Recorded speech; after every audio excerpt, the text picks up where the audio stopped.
What's going on YouTube, and welcome back to another Balatro video. Today we're doing something a little bit different. We're going to be doing a tier list of all the decks now that I've unlocked and played every single one of them.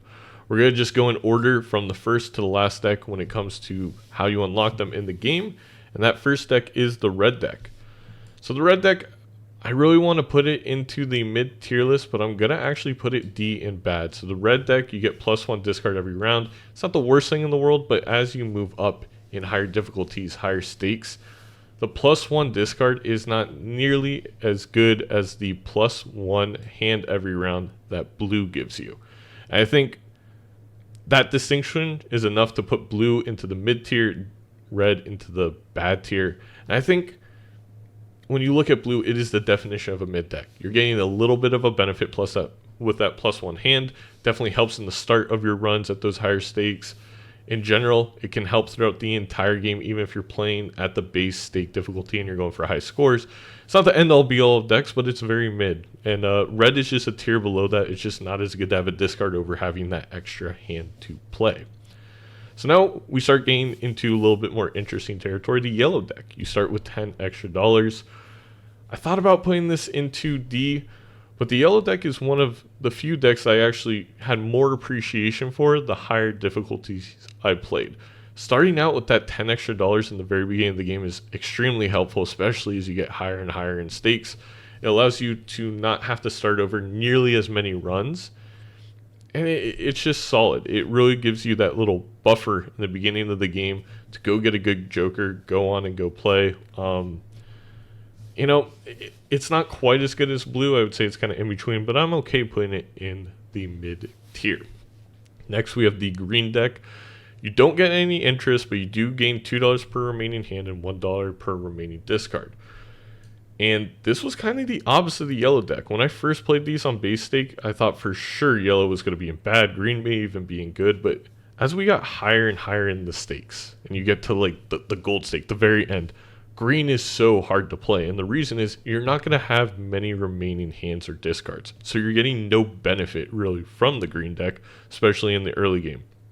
Then, if you do kind of build an economy, you have a couple of okay jokers, which happens a lot at higher stakes, you can't do anything because you're not earning any interest with the green deck, and then you have those two vouchers that help your interest are basically useless to you. So, I don't know, it's just not good. It's not even mid. I wouldn't say it's awful, but I'm really not a fan. I think at the base stake it's a solid deck, but as I played through all the stakes, and that's really how I'm judging these, is like how do they play 1 through 10 in terms of the difficulty levels, it's a bad deck. Next, you unlock the black deck, which gives you +1 joker slot, but -1 hand every round. And this is also going to go into the bad tier. So black deck on base difficulty is hard to get a run going. Once you do, it's super fun to play. You have that extra joker, it's awesome. But the thing is, as soon as you pass the first couple stakes of difficulty, this deck is almost impossible to play. You're getting the -1 hand per round. As you get to higher stakes, you have less hands and less discards already. This is just hurting that. A lot of these runs at higher stakes, 5 through 10, it's just trying to even get 5 jokers, which is the hard part. So having a 6 joker does not help me that much. If I'm at that point in my run, I'm already home free with any one of these decks. So again, it's not awful. It's not the worst thing in the world, but it's borderline awful, to be honest. I would put it between the D and F tier. I'm going to be a little kind here and put it in the D tier. But yeah, that -1 hand it hurts. It really does. And you can always get a negative joker if you really need another joker slot. I just don't really see the benefit of the black deck. Again, even on the base stake, it's kind of hard to get a run going, so I don't love it for that. Next, we have the magic deck. We've been playing a lot with that. It was available in the demo. You start with Crystal Ball voucher and 2 copies of the Fool. This is our first deck that's going into the good category. That Crystal Ball voucher, allowing yourself to have 3 consumable slots, very valuable, but even more valuable than that is having 2 full cards. This allows you, even at higher difficulties, you get a joker, you get 1 tarot pack. As long as you pull a decent tarot card, you can really expedite your run. You can give yourself a buffer, you can start that thing, you can start moving. If you're just going for high scores, the magic deck is fun to use Death twice or use 2 Justices to get class cards. I mean, this is just all around a good deck. I would say borderline amazing deck. I really enjoy playing with the Magic deck so far at most difficulties. It's versatile, it's fun, it's something that I'll definitely be coming back to. I think I've been kind of avoiding it because I played with it so much in the demo, but I'll be coming back to that on stream very soon. Next, we have the Nebula Deck. So you start the run with Telescope Voucher and -1 consumable slot. So yeah, I'm sorry, this is going into the awful tier. At least it's not doing something that harms you super bad like Black Deck, and that's why I'm tempted to put Black Deck in the awful tier. But the thing is, your benefit here, Telescope, who cares? I'm going to be honest, like as you go into higher difficulties, you're not unboxing a ton of Celestial packs, and that's really the only time Telescope comes into play. Then you only get 1 consumable slot, which is honestly awful. Let's say you get a Vagabond, you can't even hold 2 tarot cards up there in the top right. Or if you got a Seance going in your run, you can't hold 2 of the Spectral cards. I don't know. I really don't like the Nebula deck. I think it definitely needs a buff. I think you should just have both your consumable slots. I think it should just start the run with the Telescope Voucher. I think that's enough to at least move it into the bad tier. But yeah, there's not much benefit, and then you're going into those higher stake difficulties without any benefit. It's not a good deck. I don't see much benefit in playing with it. Next, we have the Ghost Deck. Spectral cards may appear individually in the shop, and you start with a Hex card. This is amazing. It's a little bit harder to use at higher difficulties because you're not getting a little bit early of a benefit like with blue or yellow, but the fact that you're getting spectral cards in the shop is awesome. Spectral cards are super overpowered. You're starting with a Polychrome Joker basically every single run, and sometimes, I mean, I end up selling it for the $2 at higher stakes just because I have to, and honestly those $2 are beneficial. There's no downside to having the Ghost Deck. There's only upsides with the Hex card and the Spectral cards coming into your shop. So it's almost too good. I'm not going to say it's too good. I don't think it needs a nerf, but it is, I think, a clear step above the rest of the decks at this point in the game. And speaking being a step above, Abandoned Deck is going right up with there with Ghost. So Abandoned Deck, you start your run with no face cards in your deck and only 40 cards. That's fantastic. You're starting your deck thinned out. You only have 40 cards. You can thin it even further to what exactly you want. You can turn everything to one suit to get a bunch of straight flushes. You can play a lot of straights. You can go for hack and get a lot of enhanced 2s, 3s, 4s, and 5s, Fibonacci. There's so many possibilities with Abandoned. It plays pretty well at higher difficulties. It's another deck similar to Ghost. There's not really a downside. Yeah, it kind of sinks not having your King, Queen, and Jacks, especially early on to, get through the small blind in one go, for example, in one hand. But it's such a small trade-off for everything it's giving you. Again, having that thinned out deck as you play more Balatro, you'll see it's rather important, and it's massively beneficial. Next is a Checkered Deck.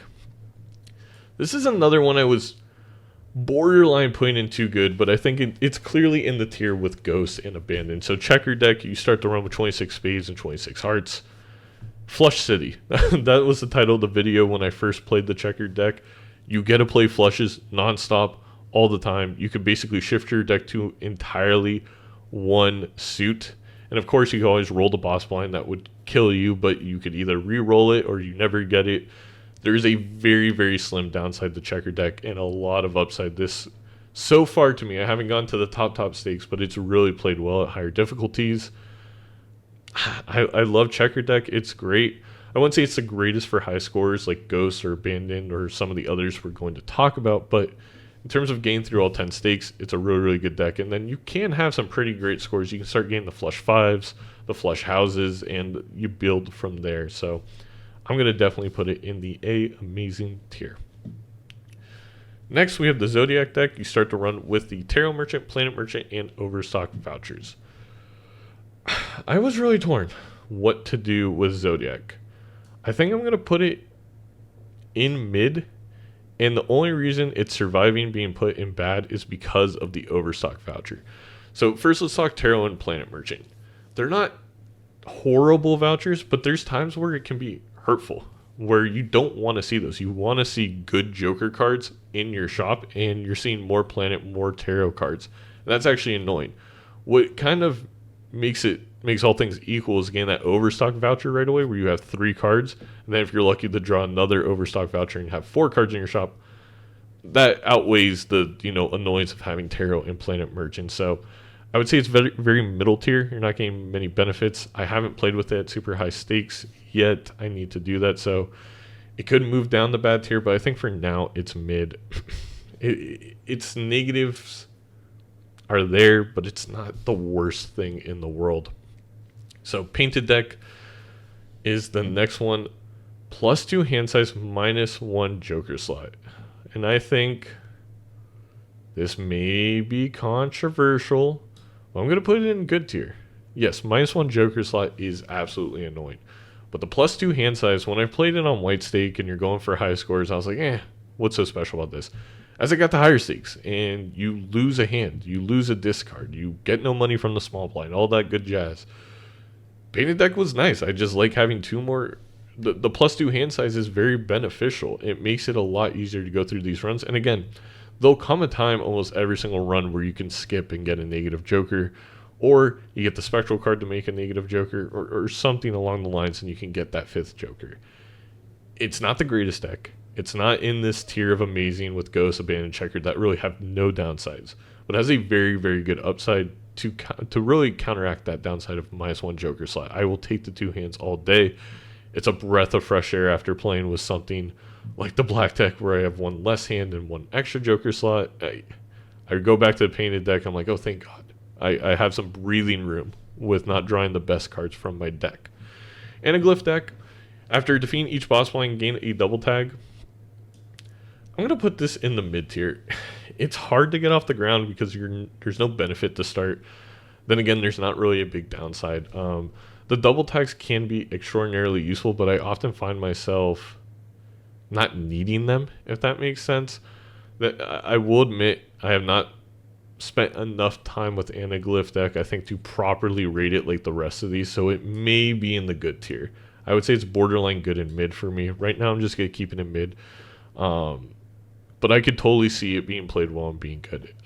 I think where Anaglyph Deck can come in and be incredible, and I almost had a run like this, I saved up all my double tags, and I was just waiting to get that negative Joker tag, where if I skipped, I would have legitimately my next 10 Jokers in the shop would be negative. I could buy all of them. It never came, but I could totally see that being an overpowered, fun strategy for high scores. And then when you're playing those higher stakes, there's quite a few times where you're going to be skipping. You don't have a lot of money. Mega Buffoon comes in the tag. Being able to get 2 or 3 of those Mega Buffoon packs to fish for a really, really good Joker is fantastic. So I think I've talked myself. I'll put it in good category. I think it's a good deck. I don't think it's amazing. Right on the border between C and B tier. Okay. Next, we need to have a conversation. It's the Plasma Deck. So Plasma Deck, it balances your chips and mult when calculating score for played hands. Now, the base blind size is twice the size, but the fact that you get to balance your chips and mult every single hand, I am arguing on the Balatro Discord, it should be its own category in the record books. First of all, let's not talk about difficulties. Let's just talk about high score. This is how you achieve an insane high score. I've gotten a quadrillion now with the Plasma Deck because it's so much easier to get higher numbers when instead of 1,000 chips and 5 billion mult, you have 2.5 billion chips and 2.5 billion mult. That score is going to be insane. These decks will never, ever be able to compete with the scores you're able to put up with Plasma. While very fun, I think it should be its own category when you're going for high score records and all that. Now, difficulties. It makes games very easy. If you get one of the Jokers that gives you plus 300 chips, you're good. You're good for the first few blinds. There's a few Jokers, Odd Todd even. You get him, you're able to play some odd cards.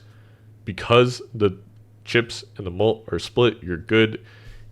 It's too good of a deck, in my opinion. It needs some kind of nerf. I know it's ×2 base blind score. Even that's not enough. I think it needs something else to make it play down to the rest of the decks. Or we can let it be overpowered. We can let it just kind of be its own thing, and the rest of the deck's more in the main game. But I do think Plasma Deck, in my opinion right now, is just absolutely in a tier of its own. It should be in like an SSSS tier. It's so much better than the rest that it's almost an issue in my opinion. And then last, and certainly not least, is Erratic Deck. All ranks and suits in the deck are randomized. This is the closest thing to S tier we have outside of Plasma. The only reason I'm not putting it here is because I needed to be clear that Plasma is so much better than the rest. But I do think there maybe needs to be a tier between these two that I put Erratic in. The reason Erratic is so good is, I'll give you the story today. Played it for the first time on white stake difficulty. I had 10 10s, 10 3s, and 8 aces in my deck.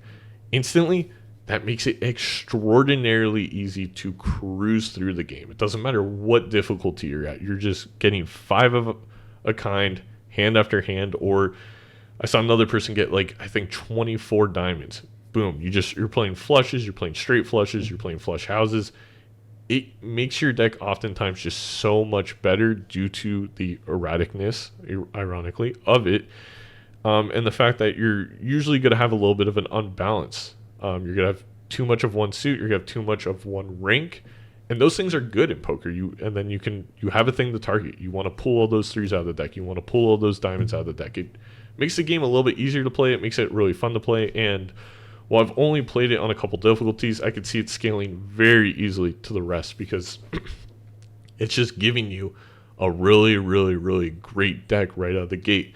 And honestly, it's going to be less annoying to play because if you get a bad deck, you just restart. But in general, I think Erratic Deck is pretty good. I would say it's the top of the A tier at the moment. So let's review. In the awful category, we have all by itself the Nebula Deck. And then we have the red, green, and black deck in bad. We have blue, yellow, and Zodiac in mid. We have the paint, magic, and Anaglyph Deck in good, erratic, ghost, abandoned, checkered, and amazing.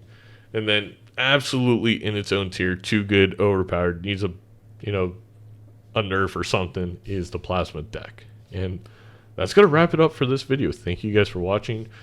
Comment down below, what do you guys think? I want to see your guys' tier list. I'll link to this template down below and you can make your own, post them on the Discord, on the Reddit.